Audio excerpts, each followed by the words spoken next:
Bem-vindos a mais um Em Direito, este podcast temático dedicado ao direito.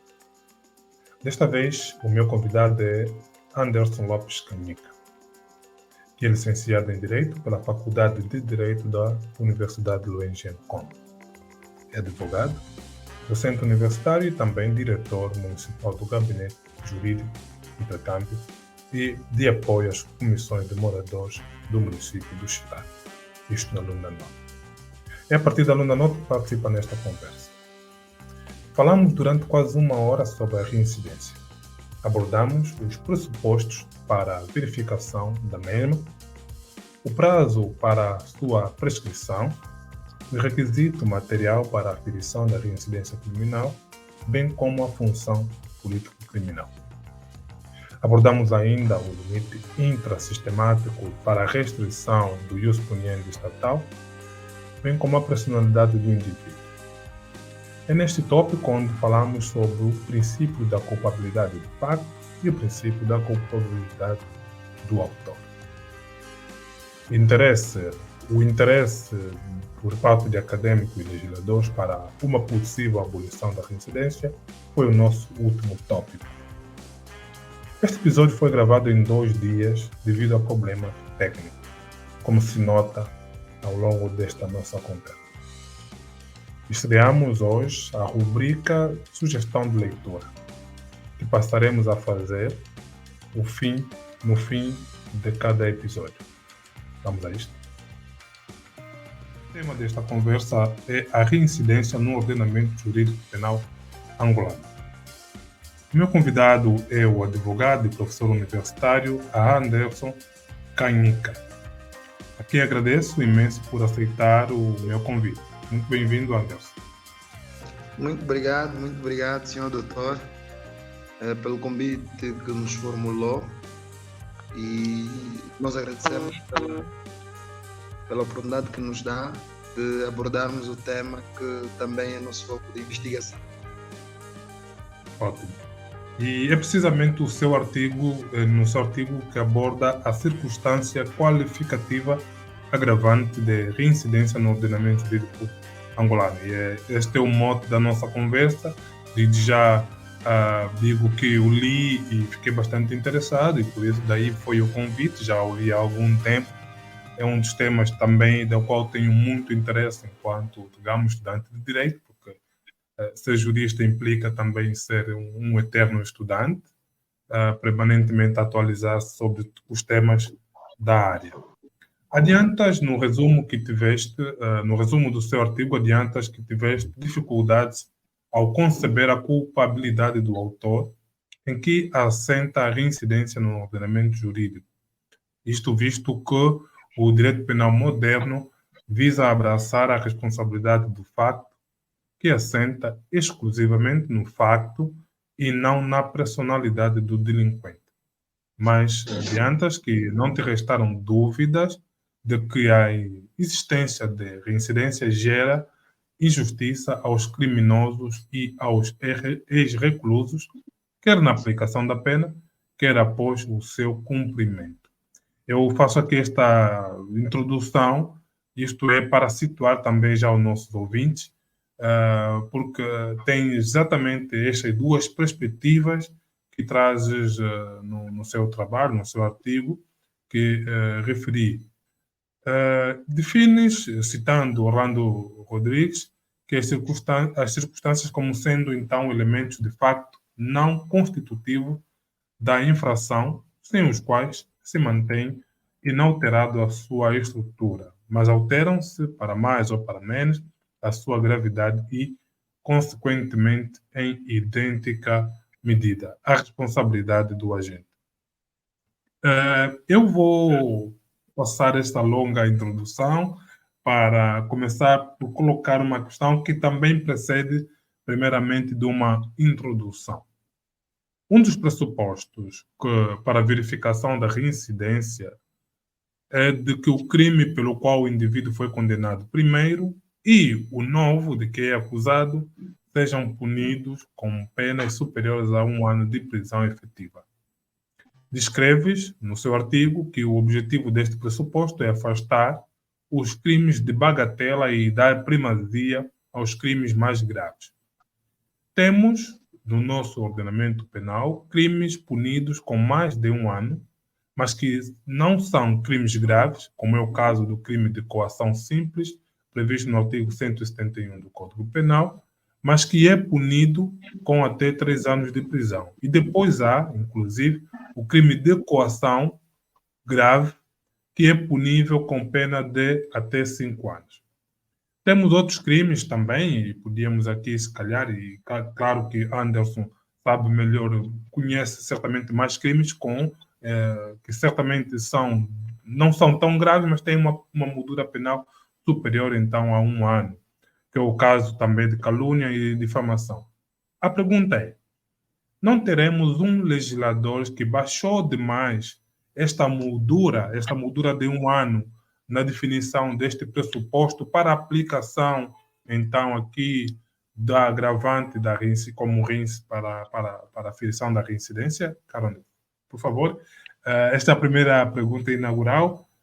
Esteja à vontade. Muito obrigado, ilustre doutor Cedric, mais uma vez. Apenas Cedric, porque não sou doutor, embora que compreendo que ao nível do direito temos tendência de chamar-nos de doutor, mas, por favor, apenas Cedric. Ok, muito obrigado por reformulando aqui, né, o ilustre Cedric, pelo convite que nos faz para podermos abordar o tema que é do nosso interesse também, aquilo que é a reincidência. O nosso artigo científico, como disse muito bem, nós aqui começamos por fazer uma introdução daquilo que efetivamente é a reincidência e procuramos efetivamente olhar nada mais, nada menos do que os elementos do conceito da reincidência, os pressupostos da reincidência, que são importantes também para que se qualifique se o crime é reincidente ou não, e também procuramos olhar para os efeitos da reincidência, porque isso é que faz diferença, né? São os efeitos de alguém que é considerado como reincidente. Isso é que efetivamente altera os contornos daquilo que é a aplicação da pena. E nós procuramos olhar a reincidência versus o princípio da culpabilidade, né? Quer seja do autor como do facto, e também aqui abordamos um bocadinho a questão do princípio da justiça, que nós entendemos também que é de capital importância para abordarmos a questão da reincidência. Então, um dos pressupostos que efetivamente a lei faz referência é que a prisão para o crime anterior, efetivamente deve existir aqui uma prisão efetiva, que deve ser superior a 1 ano. Ou seja, para que se considere reincidente alguém, cometeu o primeiro crime, o crime que cometeu, deve ter uma pena efetiva superior a 1 ano. Estamos aqui a falar dos pressupostos formais. Temos aqui os pressupostos formais, temos primeiro que o crime seja cometido, seja doloso, que o crime seja punido com pena de prisão superior a 1 ano e que o arguido tenha sido condenado por decisão transitada em julgado também em pena de prisão efetiva superior a 1 ano. Ou seja, que o legislador vê este elemento como um elemento formal. Primeiro, a primeira pena a ser aplicada deve ser superior a 1 ano. E que o novo crime que cometeu, também a aplicação da pena deve ser vista na prisão efetiva de 1 ano, né? Estamos aqui a falar que não deve ser daquelas penas suspensas, né? Mas deve ter uma pena efetiva de 1 ano. Então, nós entendemos que aqui o legislador, porque a nossa ideia mesmo primária é trazer aqui estes contornos daquilo que é a culpabilidade do autor e do facto e mostrarmos ao legislador angolano que nós precisamos abandonar o princípio da reincidência no nosso ordenamento jurídico.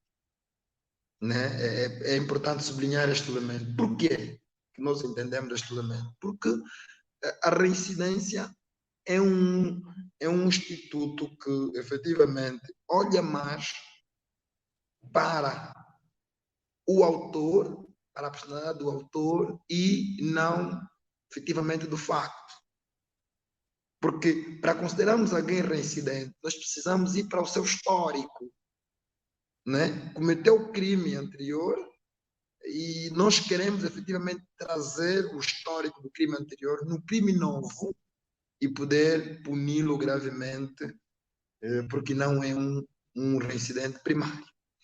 Então, é este contorno da reincidência, ou seja, a reincidência, a sua existência como tal, é olhar para o autor, okay? Olhar para a culpabilidade do autor, olhar para a pessoa, né? Porque efetivamente olhar para o histórico da pessoa e trazê-lo ao crime novo para depois ser considerado como reincidente.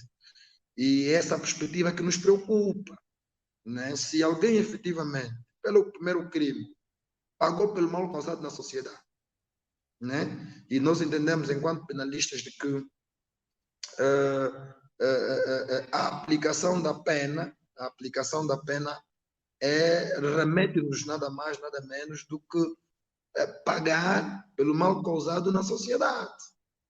E olhando para os princípios ou funções da pena, que foi abraçado pelo nosso legislador, que é da prevenção geral e especial, a geral é intimidar as pessoas a não efetivamente cometer crimes, né? E a especial é transformar a pessoa para não voltar a cometer crimes.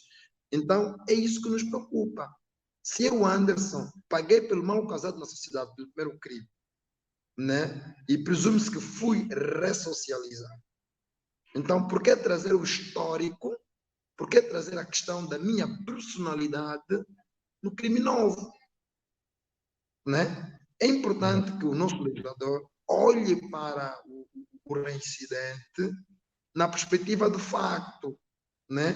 E nós fizemos referência na nossa obra que é importante que efetivamente o legislador olhe para a questão pela questão do facto e não do autor, ou seja, né? Quando nós falamos da culpabilidade do facto, nós dissemos que é importante que se castiga-se o homicídio e não o homicida. Você faz essa É referência. importante. Sim, citamos aqui o Acosta Casco, que faz referência a esse elemento importante também, porque nós temos que castigar o homicídio, nós temos que olhar para o homicídio e aplicar ao criminoso e não olhar para o homicida. Okay? Porque essa questão de que não ressocializou-se, não efetivamente mudou, essa questão não se imputa ao criminoso, imputa-se ao Estado. O Estado, ao nosso ver, não foi suficientemente capaz na aplicação da pena para ressocializar o indivíduo. E nós entendemos que aquilo é uma ótima perspectiva, né? Exatamente, que é da responsabilização do Estado e suas instituições que não conseguiram ressocializar, que é a sua tarefa enquanto órgão de gestão das medidas da pena, e não consegue o reabilitar, digamos assim. Se não conseguiu reabilitá-lo, não pode imputar esta responsabilidade ao indivíduo, olhando para o seu histórico e, efetivamente, aplicar uma pena mais grave que deveria aplicar. Então, sim, há claramente uma falha na execução das medidas da pena. Não é? Com certeza, com certeza. Por isso é que nós também fizemos referência do artigo 65, número 4 da Constituição da República de Angola, onde nós falamos aqui que ninguém deve ser julgado mais do que uma vez pelo mesmo facto. Ou seja, se nós vamos olhar pelo histórico dele e trazer para o crime novo, e nesta perspectiva agravar a pena, né? Nós aqui conseguimos entender que o Estado não conseguiu efetivamente esquecer o nosso passado. Quer trazer os elementos externos ao crime cometido para agravar a pena, né? E nós entendemos que é ilegítimo essa atuação do Estado. O Estado e também, não pode... Exatamente. nós vamos falar muito ainda, temos aqui algumas questões, e uma delas que já acabas de tocar é exatamente aqueles casos em que o indivíduo infrator, cumprindo a sua pena, é colocado em liberdade e passa durante alguns anos sem cometer nenhum crime. Porque o outro pressuposto para a prescrição, aliás, o pressuposto para a prescrição da reincidência, né? Temos que ir aqui ver. A prescrição só prescreve, ou a reincidência só prescreve passados 6 anos. Sim, sim, sim, sim. Ou seja, um indivíduo cumpre a pena, hipoteticamente, de 1 ano e meio de prisão. Isto aqui de forma hipotética, estou a apresentar este caso. Vive 2, 3 ou 4 anos mesmo sem cometer crime algum. E neste quarto ano, em liberdade, sem cometer crime, suponhamos que acaba cometendo um crime, né? No quarto ano de liberdade. É chamado aqui o Instituto da Reincidência Criminal no momento do julgamento. Não é aqui, não lhe parece que será muito tempo para que se extinga o pressuposto para a aplicação da reincidência?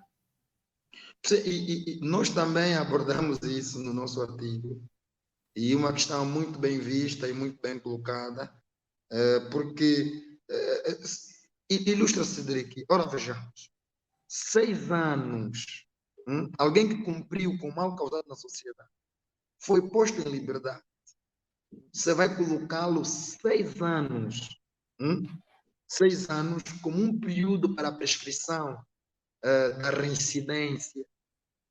Efetivamente, nós aqui também nós fizemos referência nisso, que entendemos nós que é um prazo muito alargado. É muito alargado, porque efetivamente, enquanto nós estivermos inseridos na sociedade, né, e muitas das vezes, não somos como robôs, né? Nós convivemos socialmente com as pessoas, nós efetivamente temos relações com as pessoas e entendemos que esse período é muito largo e os homens não podem ser vistos nessa perspectiva. Achamos também que esse prazo não é razoável e proporcional. Sei que também invocamos aqui o princípio da justiça, né? Atribuir a cada um o que é devido. E essa questão também do prazo, por ser muito alargado, e nós entendemos também que aqui verifica-se uma pequena injustiça ao reincidente. Por outra, também nós fizemos referência que o princípio ou seja, a reincidência enfraquece o princípio non bis in idem e também o princípio da presunção da inocência. Qual é o pensamento que o procurador terá na instrução processual? Qual é o pensamento que o juiz terá na sede de julgamento? Só de pensar, né, hipoteticamente falando, que o ilustre Cedric é reincidente. Isso já enfraquece o princípio da presunção da inocência. Ele já olha para o indivíduo. Esse é alguém que vai cometendo crimes. Ou seja, para além de olhar para o indivíduo como uma pessoa que também cometeu crimes, né? Olhar para o indivíduo unicamente, olhar para os factos unicamente no processo.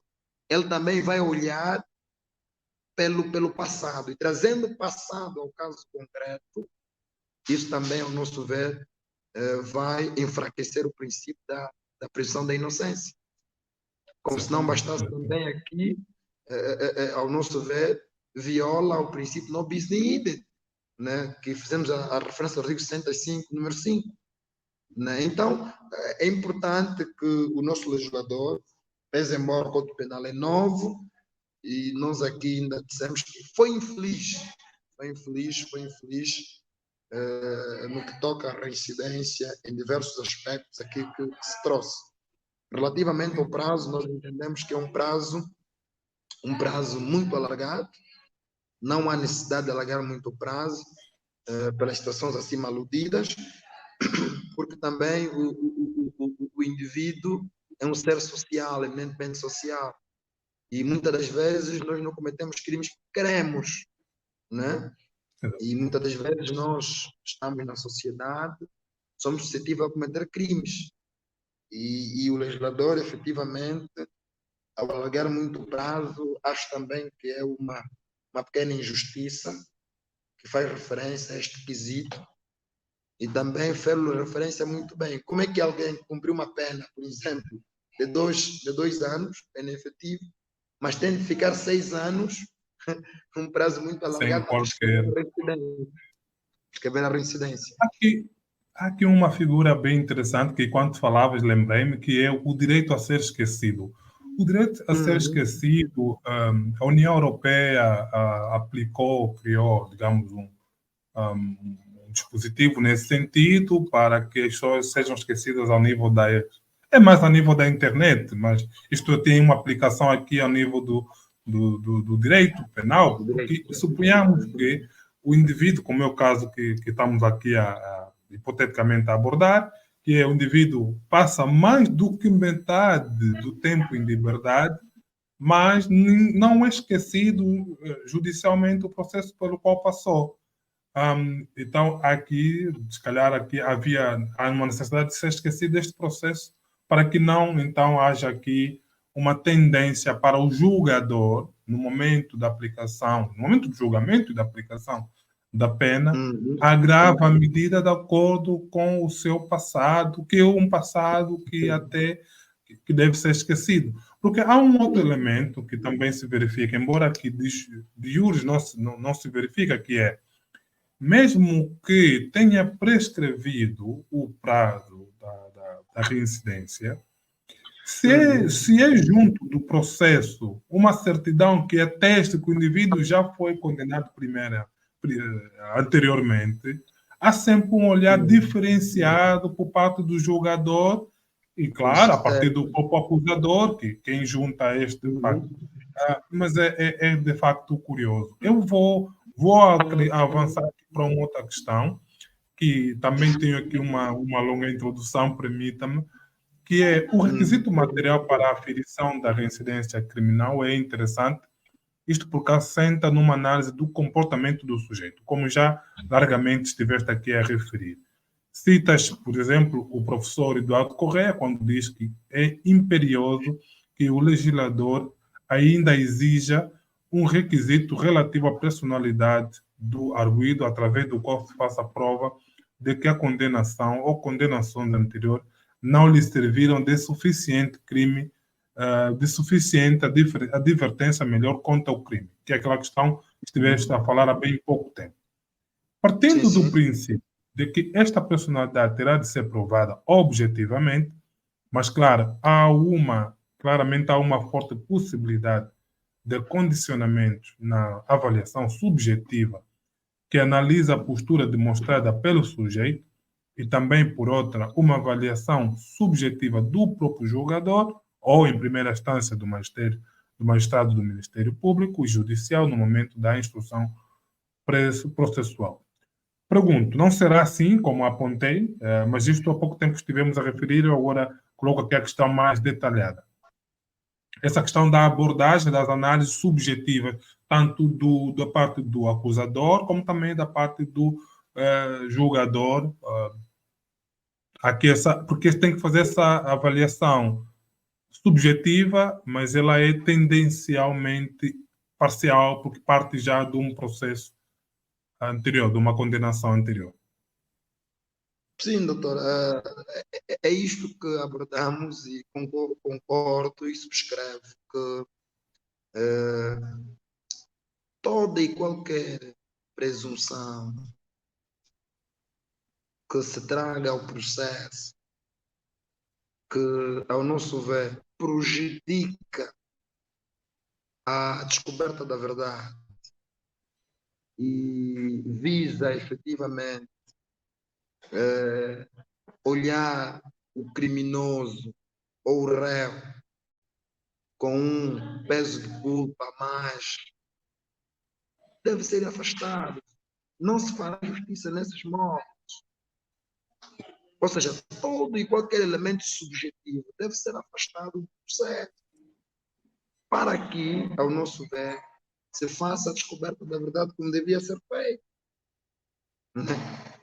Porque, ora vejamos, o julgador encontrou aí os elementos formais, muito bem preenchidos. Vamos para o elemento material, que o artigo 76, número 1, infine, faz referência, né, que é, de acordo com as circunstâncias do caso, o agente for de censurar por condenações anteriores, não lhe tiverem servido de suficiente advertência contra o crime. Ou seja, ele traz esse elemento dizendo assim, o criminoso passou por várias condenações e o mesmo, infelizmente, não lhe serviram de grande advertência.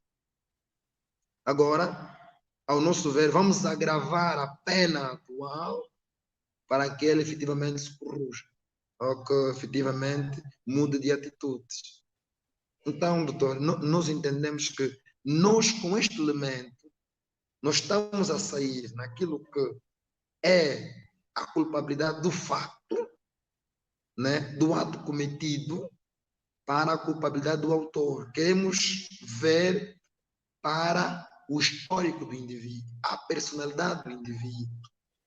Queremos ver para os elementos extras do crime que efetivamente se cometeu. E esses elementos são trazidos como agravantes. Esses elementos são trazidos para poder modificar. Por isso que a reincidência é uma circunstância qualificativa agravante, né, especial. Não é como uma geral. Ela modifica de grande maneira, né, a pena ser aplicada.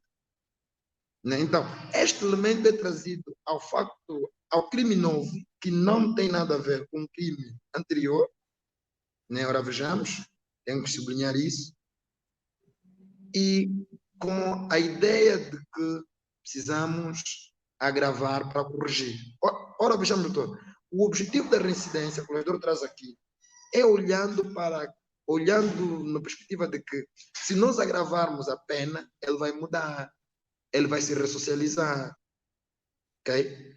É que onde está o nosso escopo, onde nós entendemos que aqui o Estado falha. O muito ficar na prisão, ou menos ficar na prisão, não ressocializa o indivíduo. Não há garantia de que vai socializar. Não há garantias. A garantia, efetivamente, é dos mecanismos do processo de ressocialização. A eficácia da ressocialização. Okay? Até deveria ser, acrescento só, até deveria ser se o indivíduo, e sobretudo se voltarem a infringir, digamos, uma norma penal igual a que via, sobretudo nessa perspectiva, se cometeu um crime anterior e volta a cometer o mesmo crime, suponhamos que seja roubo, então nós estamos aqui diante de políticas de ressocialização completamente falhadas, porque não conseguiu dissuadir o indivíduo do roubo. Não, e aqui podemos até ir a elementos muito básicos, como é as causas do roubo, que nesse caso são, sobretudo, vamos, hipoteticamente falando, de que seja sobretudo a questão pobreza, porque também há outros fatores para o roubo, mas suponhamos que seja o elemento principal para este indivíduo cometer a infração foi a pobreza, suprir, então, uma carência, digamos, alimentar. Se esse indivíduo volta a cometer o crime por esta mesma razão, quer dizer que o elemento de base sociológico, a carência, suprir a carência alimentar, não se verificou. E o Estado, tendo cumprido a pena, ele é devolvido à sociedade, mas na mesma sociedade onde continua a faltar então a comida, e por isso volta a cometer o crime. Daí corroboro completamente com o que diz, que é o problema tem que ser visto noutra perspectiva, não na perspectiva de agravar, porque a pena, certamente, condená-lo não vai ressocializá-lo, porque ao sair voltará a encontrar, então, o mesmo elemento causal, que nesse caso é a fome, e se calhar volta uma terceira vez a ser julgado pelo mesmo motivo. É isto que refere-se. Por isso é que nós, doutor, por isso é que nós sugerimos que para essas situações, né, alguém que volta a delinquir num período muito curto, nós poderíamos agravar o processo de ressocialização. Ou seja, se ele, como criminoso primário, né? Imaginemos como criminoso primário, ele tem tido consultas com psicólogos uma vez por semana, imaginemos, né? Uma vez por semana. Já como reincidente, ele poderia ter consulta 2 vezes por semana. Nós entendemos que uma vez por semana com psicólogo não foi suficiente para, efetivamente, trazermos valores para transformar este indivíduo. Okay? Ou seja, Se não ele se tem... agrava a pena, mas digamos que passa aqui, entre aspas, se agrava as medidas de assim mesmo, o processo de ressocialização. Temos que agravar aí, porque o Estado tem que entender que o Estado falhou. Estás a ver? O Estado falha porque não conseguiu, dentro da sua política de ressocialização, transformar o indivíduo. E muitas das vezes o indivíduo sai mais criminoso do que entrou.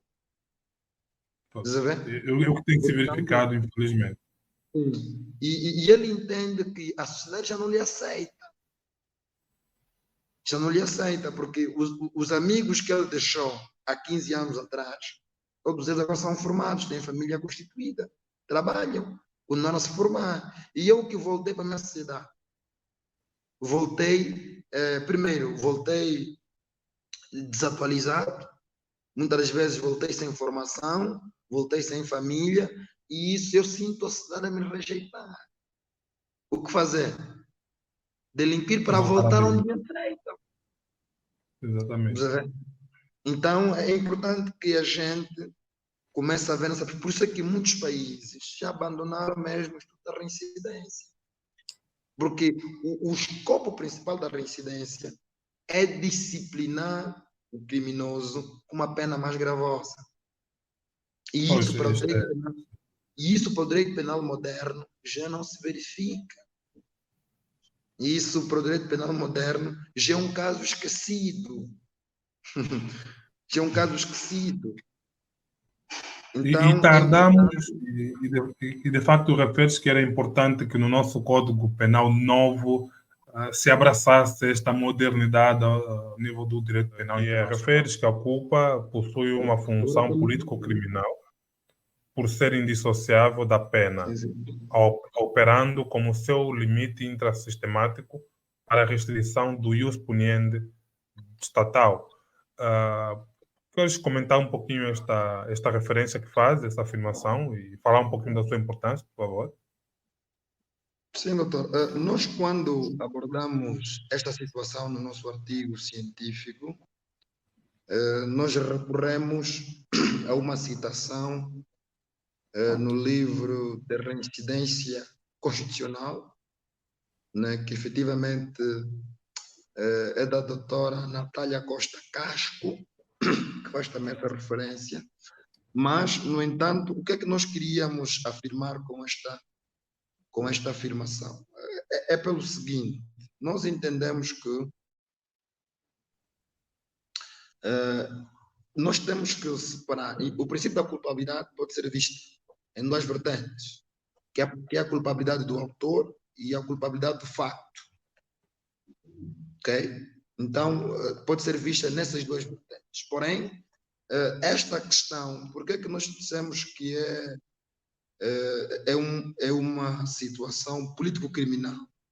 Porque o Estado é que dita qual tipo de política criminal optará no seu ordenamento jurídico. Se efetivamente vai adotar a política criminal do autor, ou vai adotar do facto, ou vai efetivamente adotar as duas vertentes da culpabilidade, né?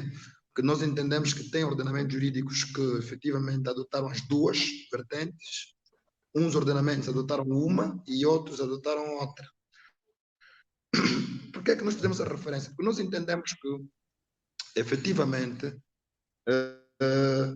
O princípio da culpabilidade, para que seja adotado para um determinado Estado, o Estado deve efetivamente olhar pelos princípios que norteiam o seu ordenamento jurídico criminal e olhando também pela Constituição.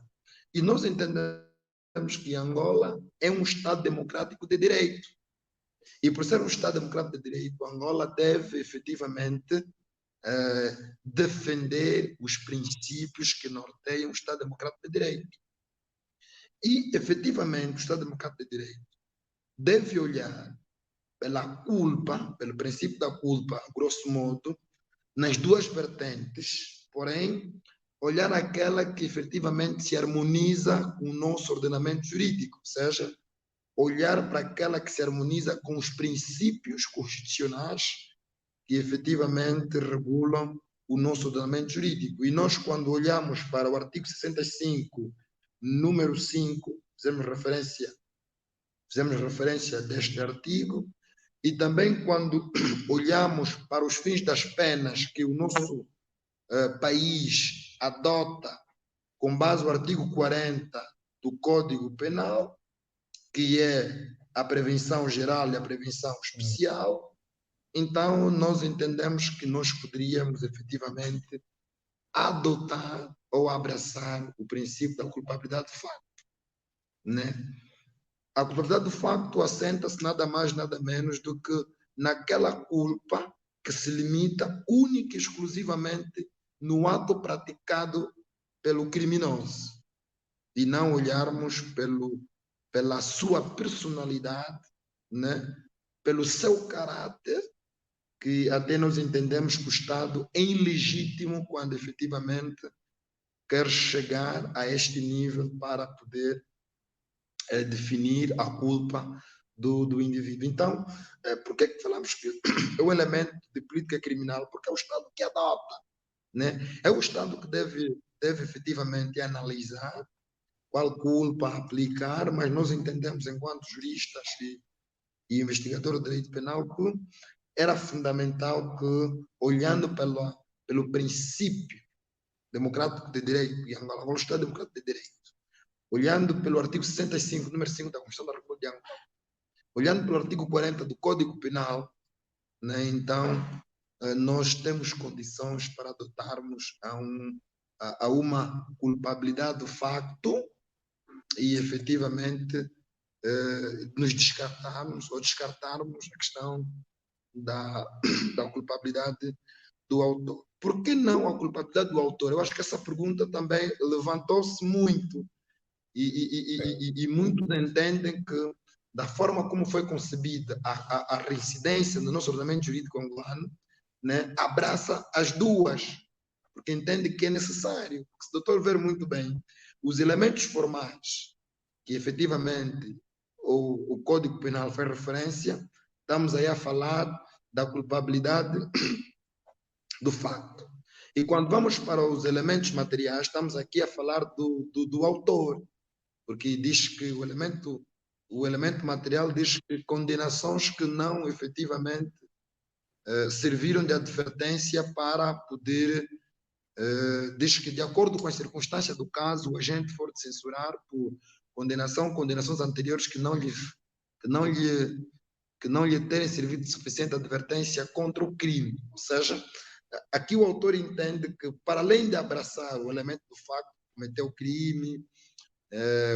crime em aquela ou esta circunstância, tinha que associar o elemento efetivamente da culpa do autor, por entender que se as condenações anteriores não serviram de advertência, é porque efetivamente a pessoa não mudou. Então, vamos levantar no novo crime o elemento do caráter, o elemento do ser do agente para poder agravar a pena.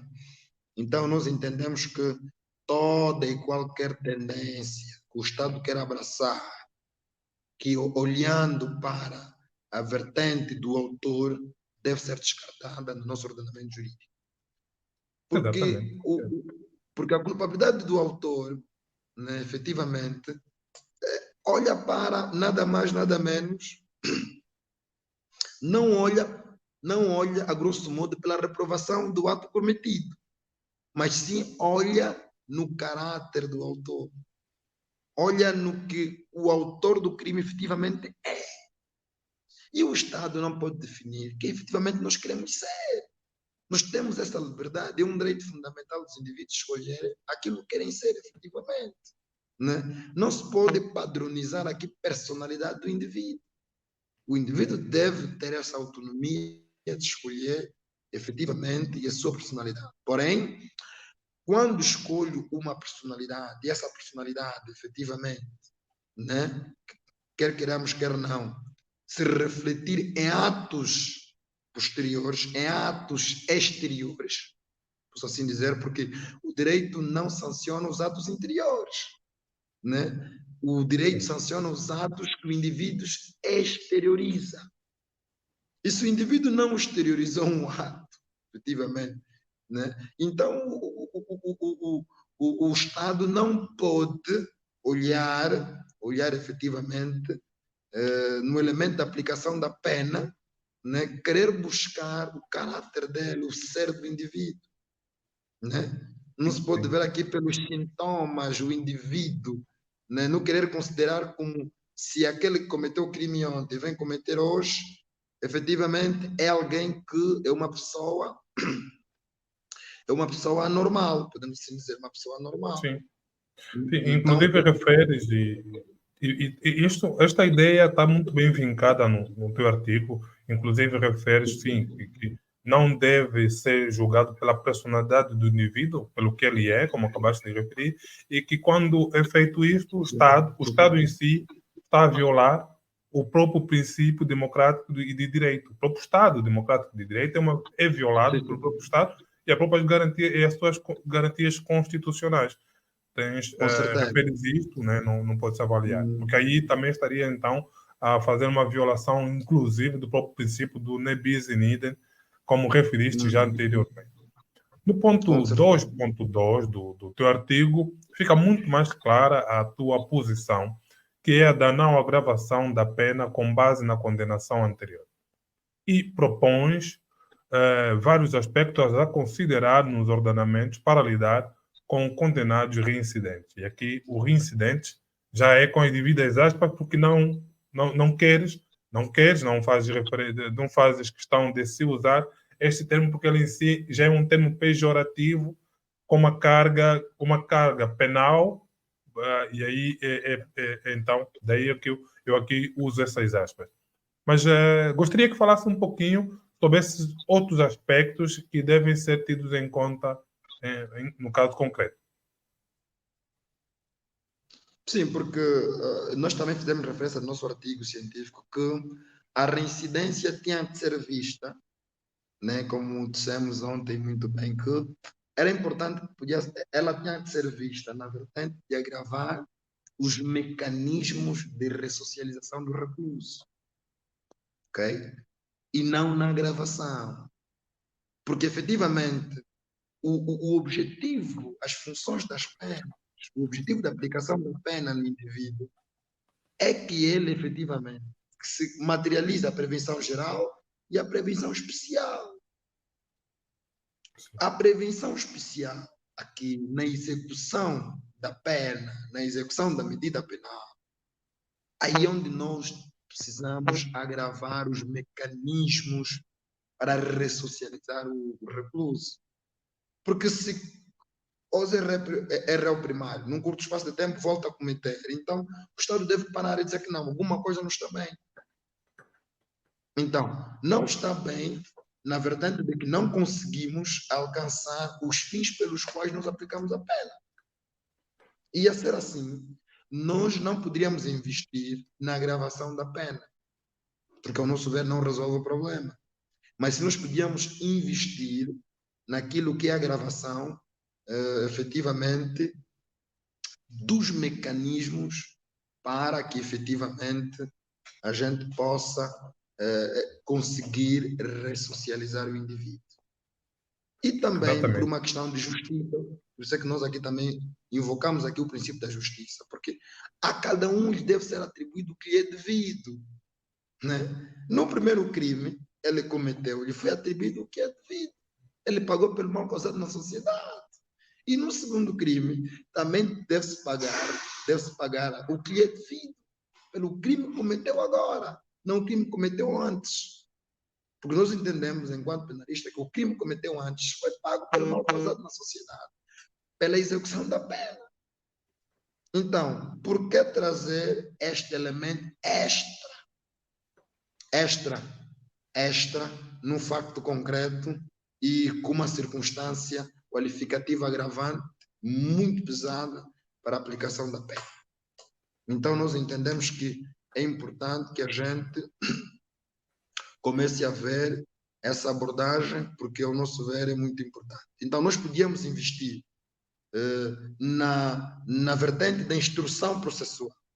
Ainda nós entendemos também que a instrução processual de um reincidente tinha que ser feito com mais cuidado, com mais rigor, ok?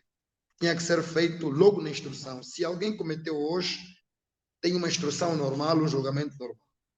Alguém que voltou a cometer num curto espaço de tempo, para nós, podíamos agravar, por exemplo, as técnicas de instrução. Não se pode, por exemplo, para quem cometeu ontem, vem cometer hoje, né? Vem cometer novamente num curto espaço de tempo, poder, por exemplo, lhe dar liberdade condicional. Ao nosso ver, por exemplo. Aí nós podemos agravar na instrução. Não se pode dar liberdade condicional a esta pessoa. Não se pode suspender a pena.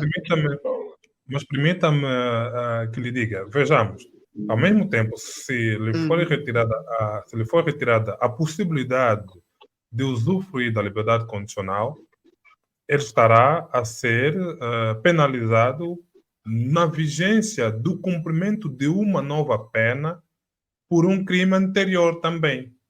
Compreendo a sua lógica, que é reforçar os mecanismos de ressocialização, reabilitação do indivíduo, mas ao lhe retirar esta liberdade condicional, a que terá direito, cumprindo os requisitos necessários para que seja aplicável, nesse caso, o bom comportamento, metade da pena e outros elementos mais, mas se ficar condicionado, se este entrar como um requisito, que é, nesse caso estamos a falar, que é requisito, digamos, já estamos a acrescentar aqui um requisito, não? A proposta é um requisito para que entre uma avaliação da pena cumprida anteriormente, está aqui também, de certo modo, a penalizá-lo por já ter sido criminoso primário, né? Nesse caso, por ser agora um criminoso reincidente. Aí passa a ser mesmo um criminoso reincidente e passa a ser avaliado, penalizado, inclusive,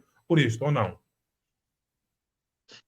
Eu entendo a vossa abordagem e em antemão nós quando falamos que devemos afastar a culpabilidade do autor, né, nós olhamos na vertente da aplicação da pena, porque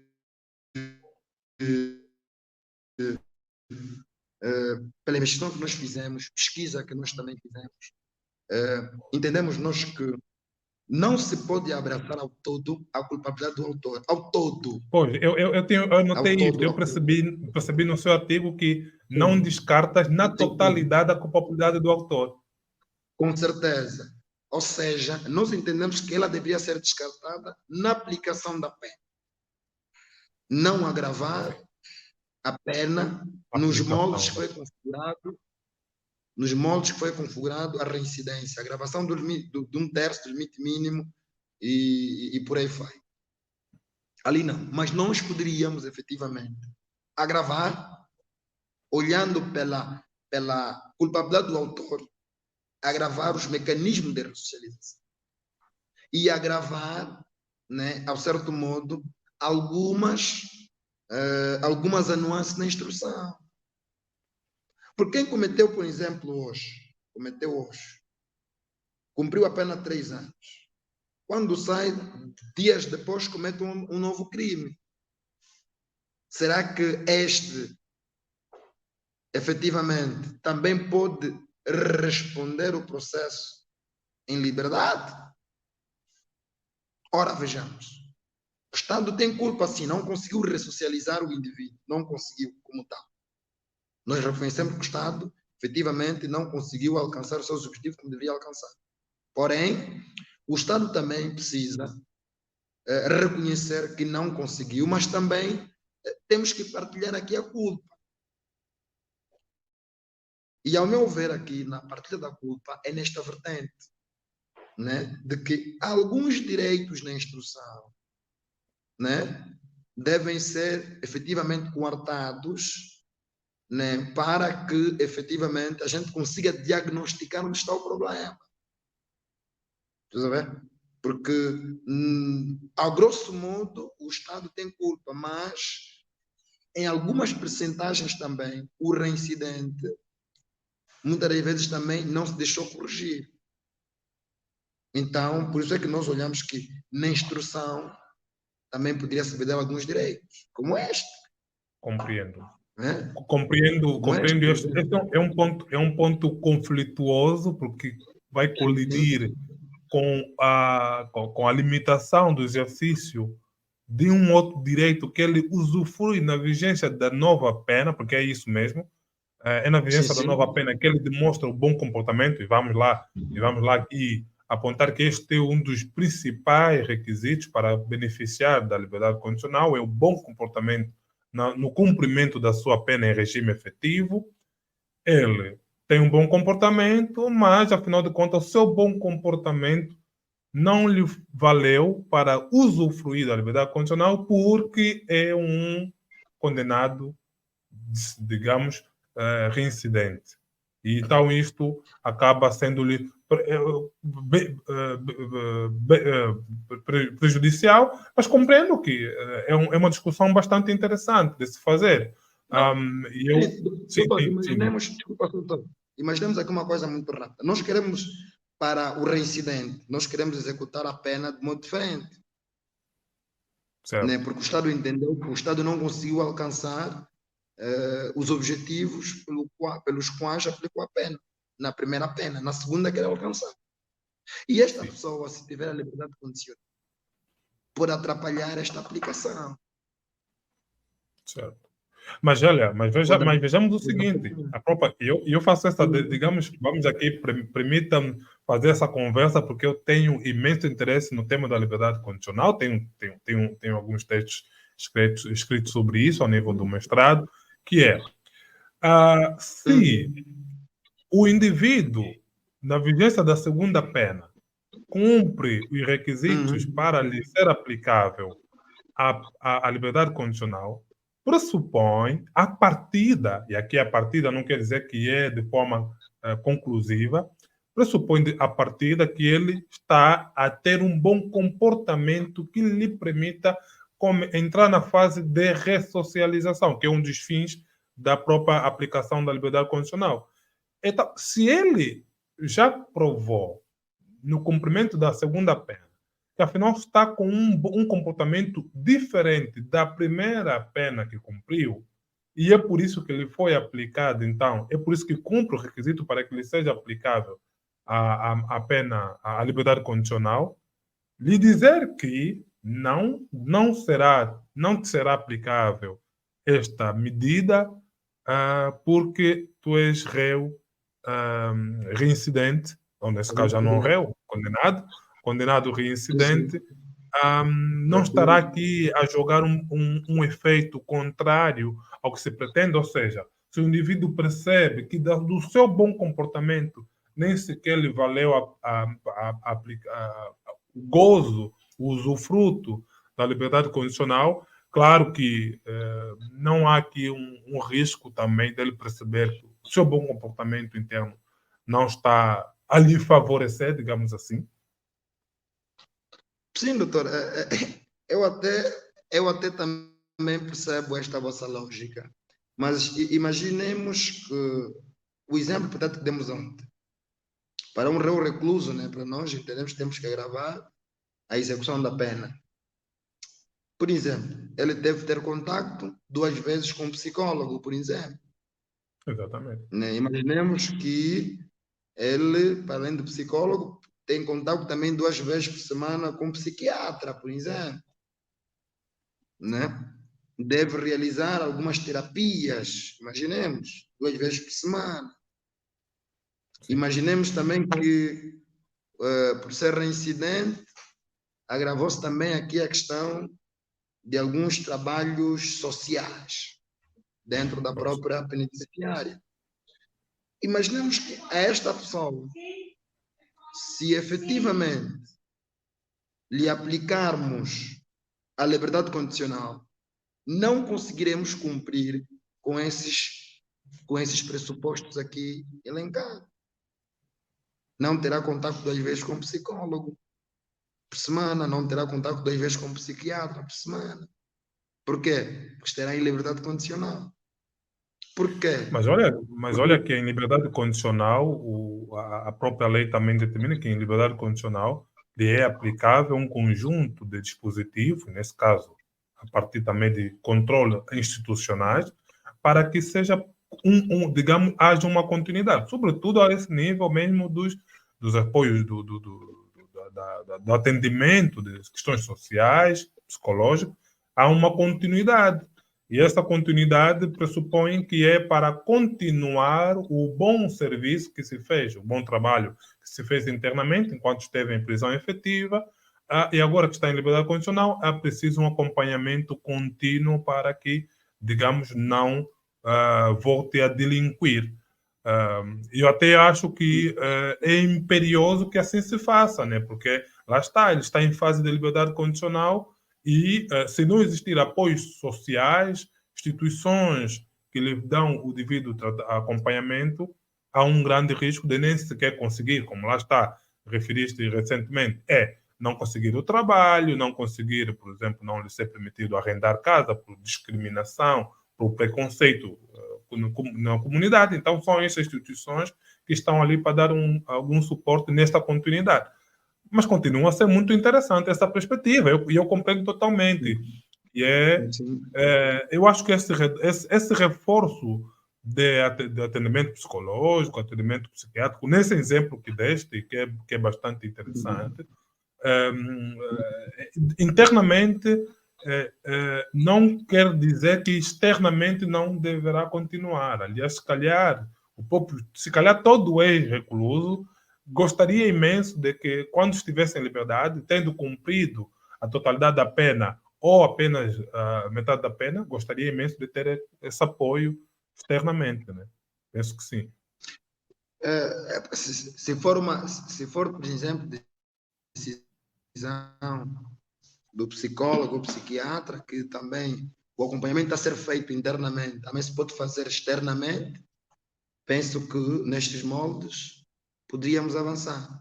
Mas a nossa ideia aqui é que não haja elementos que atrapalhem este reforço para que o Estado consiga ter certeza que efetivamente o recluso, depois do prazo compreendido, sairá efetivamente uma nova pessoa, de modo que seja útil para a sociedade. Olha, e já agora, eu vou colocar-lhe a última questão, mas claro, estamos aqui é a última questão que eu tenho aqui anotada, eventualmente vai surgir uma outra, que é, este debate, esta conversa é interessante, essas propostas, inclusive, partindo de casos concretos, que depois, claro, não pode ser dessa forma que se legisla, tem que ser de forma abrangente, mas é de casos concretos que se estuda o legislar. A minha pergunta é: notas algum interesse por parte de acadêmicos e legisladores nessa questão da discussão de alternativas à culpabilidade do autor? Nesse caso, até aqui, mesmo que de forma minimalista, uma culpabilidade na perspectiva minimalista, que é de reforço das medidas de tratamento internamente, como foi referido a alguns. Notas que há algum interesse por parte de acadêmicos e legisladores, porque lá está, o teu trabalho é um trabalho acadêmico, é muito bom, mas achas que mesmo entre pares também há esse interesse? Relativamente à questão que me formula, dizer que Angola escreve muito pouco no que toca à residência.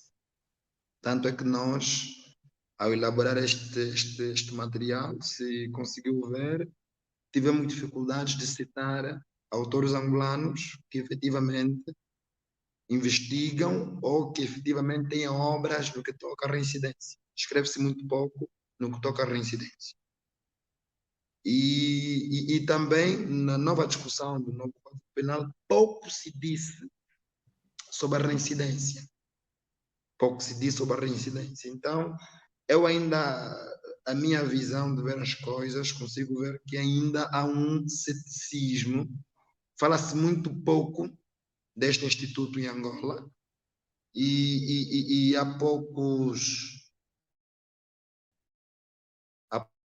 poucos académicos que efetivamente falam sobre a questão da reincidência. Tanto é que nós nos propusemos a falar deste tema mesmo por causa deste vazio, por causa, podemos assim dizer, deste desinteresse, né? Deste desinteresse que nós como angolanos temos no que toca à reincidência. Mas é como tudo, nós também temos amigos, pessoas próximas que efetivamente também são legisladores e ao nosso nível também vamos efetivamente falando, vamos abordando algumas questões como estas para ver se tenhamos uma iniciativa legislativa no que toca a estas matérias. Tanto é que nós também temos tendência de transformar. Eu tenho um material como este já como uma espécie de um livro, né? Espécie de um livro que toca sobre a reincidência. E a nossa ideia é publicar o material e fazer com que a comunidade consiga olhar o outro lado da reincidência. Porque nós, quando efetivamente olhamos para o estudo da reincidência, olhamos assim, não, temos que castigá-lo mesmo, não obedeceu, não fez isso.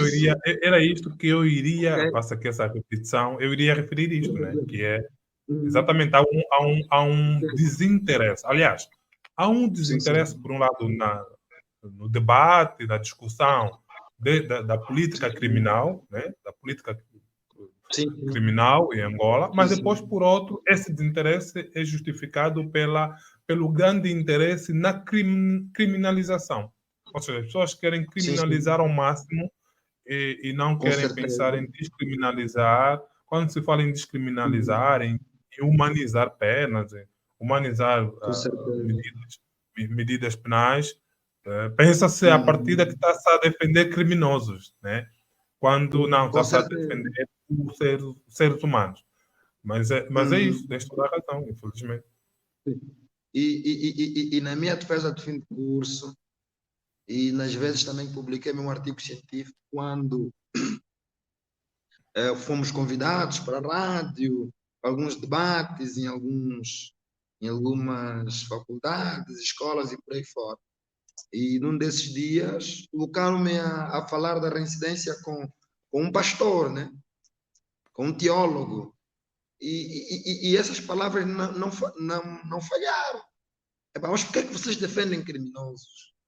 Por que é que alguém que Exatamente. efetivamente é criminoso ainda tem esta blindade de defenderem pessoas como estas?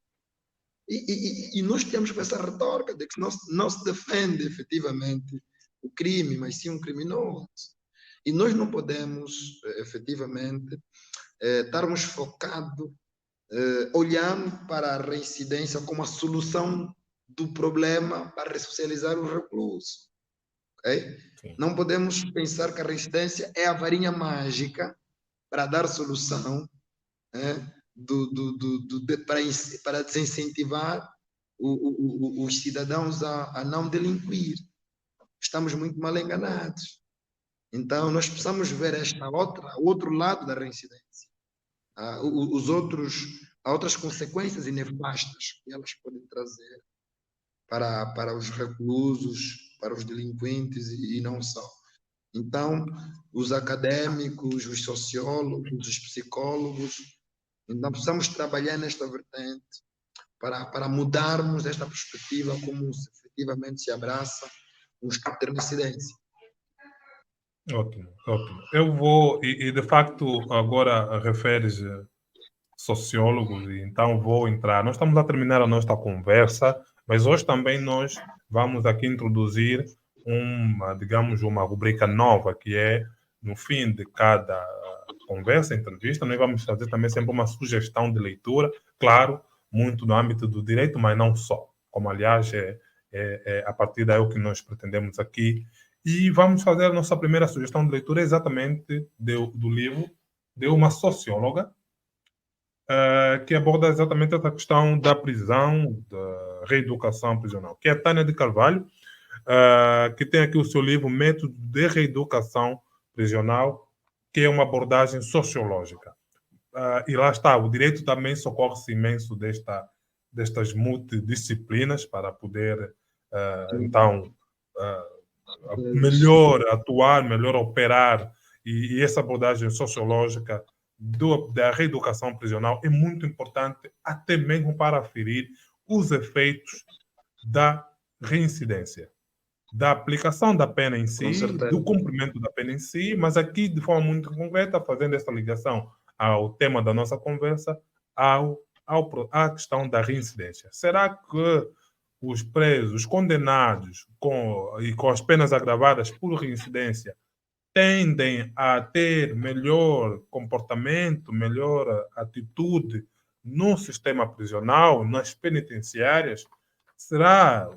Este livro dá alguma resposta? Claro que o livro não é específico à questão da reincidência, mas o livro é bastante abrangente e podemos aqui encontrar alguma substância que nos poderá ser útil a nível do direito, e aqui fica então esta referência para os colegas da área. Muito obrigado, caro Anderson. Eu agradeço imenso pela sua disponibilidade. Esta é uma conversa aqui que foi feita pela primeira vez de forma inédita, em 2 partes, em 2 dias, mas conseguimos fazê-lo porque, infelizmente, fomos traídos muito pelas condições, primeiro pelas condições climatéricas, as muitas chuvas, e depois pelo próprio sinal de internet, que quando as chuvas ficam ainda piores. Então, eu agradeço imenso, caro Anderson, eu desejo votos de bom trabalho e com boas pesquisas, continuação de boas pesquisas, e quem sabe um dia haja mais pessoas a trabalharem o mesmo tema que trabalhas, nesse caso da reincidência, que não fique isolado a nível da academia a trabalhar este tema. Claro, eventualmente eu depois também poderei partilhar alguns autores angolanos que abordam esta temática, mas sim, vamos com certeza ainda poder abordar futuramente mais sobre esta temática. Muito obrigado, ilustre Cedric. Estamos muito agradecidos pelo convite que nos foi formulado. Estaremos em aberto para os próximos convites. É assim que se faz a ciência, partilhando ideias, discutindo ideias. Aprendemos muito com essa abordagem e sempre que nos convidarem estaremos dispostos a partilhar o pouco conhecimento que temos. Ótimo, muito obrigado, caro Nelson. Até a próxima. Um forte abraço. Uhum.